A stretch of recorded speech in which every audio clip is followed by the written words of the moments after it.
Hello भाई young friends, good morning. मैं Suresh sir एक बार फिर आपके साथ आप सबों का स्वागत है मेरे चैनल फिजिक्स प्लस टू में। इलेक्ट्रोस्टैटिक्स क्लास 12 का फिजिक्स का continuation, Gauss law and its application. आज जो है वो एप्लीकेशन नंबर 4। इसके पहले मेरा वीडियो गॉस लॉ से संबंधित आया है, एप्लीकेशन नंबर 1 आया है, 2 आया है, 3 आया है। अगर आपको समय नहीं मिला होगा तो आप उसको देख लेंगे। और ये आप 100% मान के चलिए कि 12 का जब आप एग्जामिनेशन देंगे तो इलेक्ट्रोस्टैट जो चैप्टर है उसमें गॉस लॉ और इसका एप्लीकेशन में से एक क्वेश्चन की 100% गारंटी होती है, आता ही है। इसलिए चारों एप्लीकेशन को आप प्रैक्टिस करेंगे लिखने के लिए अपनी भाषा में, किसी टीचर के रटे रटाए भाषा में नहीं लिखना है। मैथमेटिक्स जो होगा सबका सेम होगा। आइए देखिए एप्लीकेशन नंबर 4 क्या कह रहा है। मैंने लिखा है यहाँ पर Gauss law application number 4, this is for class 12 physics के लिए। एक ठोस आवेशित गोलीय चालक के कारण विद्युत क्षेत्र की तीव्रता का फॉर्मूला निकालना है। ठीक है। Electric field intensity due to a solid spherical charged conductor. ठोस गोला है, क्रिकेट बॉल जैसा एक सॉलिड रूप में पोटैटो कल्पना कीजिए, वो बिल्कुल सॉलिड है। इसके पहले बताया गया था हॉलो स्फेरिकल सेल, खोखले गोली आवेशित चालक के कारण विद्युत क्षेत्र की तीव्रता, उसका ग्राफ वगैरह भी बताया था। तो हमने यहाँ पर आपको शुरू में कहा दिया कि you have to write answer of this question in your own language. अपनी भाषा में, अपनी भाषा को डेवलप कीजिए। कैसे किसी क्वेश्चन का आंसर हम लिख सकते हैं अपनी भाषा में, सारी चीज़ को समझ रहे हैं। तो कहा कि कोरोना काल में जो बच्चों का ये राइटिंग कैपेसिटी था वो बहुत घट गया था, हम लोग देखे स्टूडेंट के साथ। तो वो इसलिए आप तो उस स्थिति में नहीं है अभी, आपको एक्सप्रेशन पावर है आपके पास, उसको थोड़ा इनलार्ज करना है, थोड़ा बढ़ाना है। और टीचर का काम वही होता है, बच्चों में उत्साह पैदा कर देना, बच्चे के बीच के अंदर जो ललक है सीखने की, लिखने की, प्राप्त करने की, उसको बढ़ा देना चाहिए। बाकी काम तो तुमको करना है। आइए देखते हैं हमने आपकी सहायता के लिए क्या किया। एक सॉलिड स्फीयर लिया है, यहाँ पर देखिए, ये हमने एक सॉलिड स्फीयर लिया है, ये पूरा ठोस है, ठोस गोला है। इसका रेडियस r है, इसका मास m है, हमने लिख भी दिया है। माना कि r ठोस गोलीय चालक की त्रिज्या, m ठोस गोलीय चालक का द्रव्यमान, आयतन कितना हो जाएगा, गोले का आयतन 4/3 पाई r क्यूब, रो आवेश का आयतन घनत्व, volume charge density, charge volume charge density मतलब क्या हुआ, charge by volume charge density का जो फॉर्मूला होता है वॉल्यूम चार्ज डेंसिटी। एक चीज आप याद रखेंगे वहां से, linear charge density charge by length, surface charge density charge by area, volume charge density charge by volume. तो चार्ज मेरा मान लीजिए Q है और वॉल्यूम आप यहाँ लिखे हैं 4/3 पाई r क्यूब, ये 3 ऊपर चला जाएगा, 3Q बाय 4 पाई r क्यूब, ये हो गया आपका वॉल्यूम चार्ज डेंसिटी। अब इसके कारण जो इलेक्ट्रिक फील्ड निकालना है, 3 पॉइंट आता है इसमें। कहोगे कहाँ कहाँ आता है। पहला आता है गोखले गोली चालक के बाहर, मतलब ये आउटसाइड पॉइंट हो गया P1। फिर दूसरा आएगा इस सरफेस पर, अगर इस सरफेस पर है तब वहाँ कितना आएगा। और तीसरा जो होगा इसके अंदर इंटरनल पॉइंट पर आपको देखना है। ठीक है। तो आउटसाइड जो पॉइंट है उस पॉइंट पर निकालने के लिए क्या किए हम लोग, आते हैं पहला पॉइंट लेते हैं हम लोग। पहला कंडीशन यहाँ पर हम लिखते हैं, यहाँ पर ये हमने यहाँ लिख दिया केस फर्स्ट। ये हुआ बाह्य बिंदु, एक्सटर्नल पॉइंट, बाह्य बिंदु एक्सटर्नल पॉइंट का नाम हमने वहां दिया है P1। ये कब होगा, when small r is greater than capital R। ये स्मॉल आर का वैल्यू इसके रेडियस से ज़्यादा होगा, तब ये एक्सटर्नल पॉइंट होगा। तो इसके लिए हम लोग क्या करेंगे, आपको ये पॉइंट यहाँ भी हो सकता है, यहाँ भी हो सकता है, कहीं पर भी हो सकता है। तो ओपी को रेडियस मान करके एक हम लोग गॉसियन गोलीय पृष्ठ की कल्पना करते हैं। हम लोग यहाँ लिखेंगे इस तरह से, यहाँ लिखेंगे OP1 इक्वल टू आर को त्रिज्या मानकर, अपनी भाषा में आप दूसरा लिखिए, त्रिज्या मानकर एक बंद गॉसियन पृष्ठ, बंद गॉसियन पृष्ठ की कल्पना करते हैं, बंद गॉसियन पृष्ठ की कल्पना करते हैं हम लोग यहां से। इस बंद गॉसियन पृष्ठ से कुल विद्युत फ्लक्स,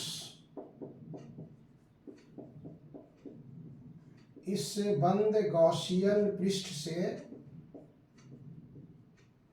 कुल विद्युत फ्लक्स कितना होगा, कुल विद्युत फ्लक्स कितना होगा, मतलब फाई। आप कैसे निकालेंगे, closed integration of E dot ds that is equal to E ds cos theta, that is equal to E ds, और this is 0, this is 0। ये पॉइंट यहाँ भी हो सकता है, यहाँ भी हो सकता है, यहाँ पर भी हो सकता है, सब जगह ये थीटा बराबर 0 ही रहेगा, 0। cos 0 is 1, E ds, E को बाहर निकालिए, आपको निकालना है, ds ये हो गया E, और यहाँ फिगर अगर आप देख रहे हैं ds का वैल्यू जो हो जाएगा गोले का क्षेत्रफल के बराबर हो जाएगा, ये 4 पाई आर स्क्वायर, ये पूरी सतह का क्षेत्रफल हो जाएगा 4 pi are square, this is 5। Question 1 electric flux निकाल दिए हम लोग। अब निकालना है आपको कि इस गॉसियन पृष्ठ से जो माने हैं उसके अंदर कितना आवेश है, Q1 साइड। ये सरफेस जो है आपका सॉलिड स्फीयर वो इसके अंदर ही है, इसलिए नेट चार्ज इसका Q इन जिसको हम लोग कहते हैं वो कैपिटल Q के बराबर ही होगा। इसलिए हम लिख सकते हैं बंद गॉसियन पृष्ठ से घिरा कुल आवेश, तो Q इन साइड अगर हम लिखते हैं वहां पर, तो that is equal to capital Q, जो फिगर में आपको दिखाया गया है कैपिटल Q, आप वहां से लिख सकते हैं। मतलब इस बंद गॉसियन पृष्ठ, इस बंद गॉसियन पृष्ठ से घिरा कुल आवेश, इस बंद गॉसियन पृष्ठ से घिरा कुल आवेश, that is Q inside capital Q, ये इसके बराबर आ गया। ये हो गया, हम लोग मान सकते हैं क्वेश्चन 2। इसलिए गॉस प्रमेय के अनुसार, अतः गॉस प्रमेय के अनुसार, according to Gauss theorem, according to Gauss theorem, that is phi equal to 1 by epsilon naught into Q inside, 1 by epsilon naught into Q inside. Phi का वैल्यू यहाँ दिया हुआ है, रख देंगे, और Q इनसाइड का वैल्यू यहाँ दिया हुआ है, E का वैल्यू आपको निकल जाएगा। इसलिए आप यहाँ से आसानी से इसको निकाल सकते हैं। तो फाई का वैल्यू कितना था हम लोगों का, E into 4 pi are square, और ये 1 बाय एप्सिलॉन नॉट हो गया, और दैट इज कैपिटल Q, इसलिए E equal to 1 by 4 pi epsilon naught capital Q by are square. ये फॉर्मूला हो गया आपको external point, when point is outside the solid sphere. जो आउटसाइड द सॉलिड स्फीयर है, तो एक्सटर्नल पॉइंट पर ये इलेक्ट्रिक फील्ड इंटेंसिटी आएगा। अब आइए आप यहाँ पे इस पॉइंट पे, यहाँ पे आइए, दिस पॉइंट इज P2, तो ये हम लोग का केस सेकेंड हो जाएगा। देखिए केस नंबर 2, स्थिति सेकेंड, गोलीय चालक के पृष्ठ पर, गोलीय चालक के पृष्ठ पर, मतलब ये P2 हो गया, मतलब when small r is greater equal to capital R, तब जब स्मॉल r कैपिटल R के बराबर होता है, यहाँ पुट कर दिया सीधा, E equal to 1 by 4 pi epsilon naught capital Q by are square, ये हो गया 1/4πε0 capital Q by are square आ गया। अब आइए केस 3, तीसरा, गोलीय चालक के आंतरिक बिंदु, यहां कह सकते हैं हम लोग, आंतरिक बिंदु, इंटरनल पॉइंट, आंतरिक बिंदु P3, ये कब होगा? When small R is less than capital are.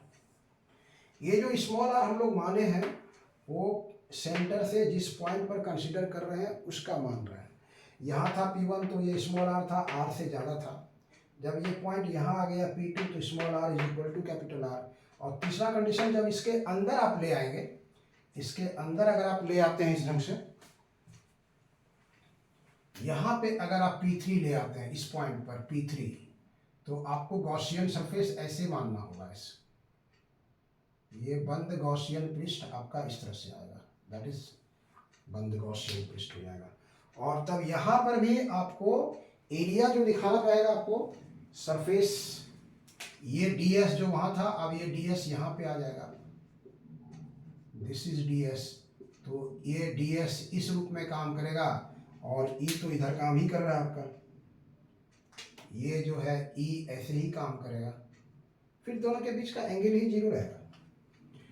तब इसके लिए यहाँ से आप नेट फ्लक्स अगर निकालेंगे, नेट फ्लक्स अगर इसका आप वहाँ से निकालेंगे, फाई का वैल्यू अगर आप निकालना चाहेंगे वहाँ से, तो इसके लिए जो फाई का वैल्यू आएगा वो आपको जैसे पहले कंडीशन में निकाले थे सेम चीज़ आएगा, उसमें कोई परिवर्तन नहीं होगा। खाली आपको थोड़ा सा हेल्प कर देंगे, अपने से आप निकाल सकते हैं। तो वहाँ से जो फाई हो जाएगा that is closed integration of E dot D S, मतलब वही चीज़ आएगा आपको, E D S cos zero का वैल्यू 1 आ जाएगा, that is E into D S आ जाएगा। आप ई निकालेंगे बाहर, डी एस कर देंगे और वो आ जाएगा सेम चीज़ 4πr²। फाई का वैल्यू सेम चीज़ आएगा, जो आउटसाइड पॉइंट के कंडीशन में जो निकला था वही चीज़ यहाँ पर भी आएगा। लेकिन यहाँ पर आप देखना है कि इसके अंदर कितना चार्ज है, इसमें आपको चार्ज देखना है कितना है, इसमें आपको देखना होगा कितना चार्ज है उसके अंदर। तो उसको निकालने के लिए क्या करेंगे हम लोग, मतलब अब निकालते हैं हम लोग बंद गॉसियन पृष्ठ से घिरा आवेश, टोटल आवेश यहाँ कितना होगा, बंद गॉसियन पृष्ठ से